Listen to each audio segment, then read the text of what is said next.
এবার পাশ হলো নতুন আইন। অফিস ছুটির পর বসের ইমেল বা ফোন চেক করতে বাধ্য না কর্মচারীরা। কর্মজীবন ও ব্যক্তিগত জীবনের ভারসাম্য রক্ষায় নতুন এই আইন পাশ করেছে অস্ট্রেলিয়ার সরকার। সোমবার ২৬ আগস্ট চালু হয় এই নতুন আইন অনুযায়ী কাজের সময়ের বাইরে পাঠানো ইমেল না পড়লে বা ফোন না ধরলে সেই কর্মীকে কোনো শাস্তি দেওয়া যাবে না। এমনকি এই আইন খেলাপের জন্য হতে পারে ১৯,০০০ অস্ট্রেলিয়ান ডলার পর্যন্ত জরিমানা। তবে জরুরি সেবা ও অনিয়মিত ঘণ্টার চাকরির ক্ষেত্রে আইনটি নিয়োগকর্তাদের কিছুটা স্বাধীনতা দিয়েছে। তবে গ্রহণযোগ্য যুক্তি থাকলে কেবল এ ধরনের চাকরিতে নিয়োজিত কর্মীরা অফিস থেকে আসা ফোন, টেক্সট বা ইমেল অবজ্ঞা করতে পারবে।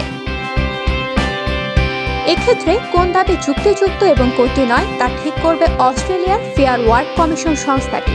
এই সংস্থাটি প্রতিটি কর্মীর কাজের ধরন, তার ব্যক্তিগত জীবন ও কোন সময় এবং কোন পরিস্থিতি থেকে তাকে তার বস যোগাযোগ করে এইসব খতিয়ে দেখবে এবং এর ভিত্তিতেই কোনো কর্মীকে এই আইন খেলাপের জন্য ১৯,০০০ অস্ট্রেলিয়ান ডলার পর্যন্ত জরিমানা করতে পারবে সংস্থাটি। এমনকি কোনো সংস্থার জন্য জরিমানার পরিমাণ যেতে পারে ৯৪,০০০ অস্ট্রেলিয়ান ডলার পর্যন্ত।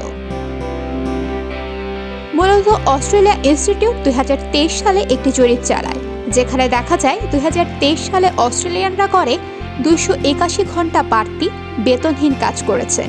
এর আগে ২০১৭ সালে এমন আইন চালু করে ফ্রান্স। ২০১৮ সালে একটি সংস্থাকে এ আইনের আওতায় ২৬,০০০ ইউরো জরিমানাও দিতে হয় এক কর্মীকে তার ফোন সর্বক্ষণ চালু রাখতে বলায়।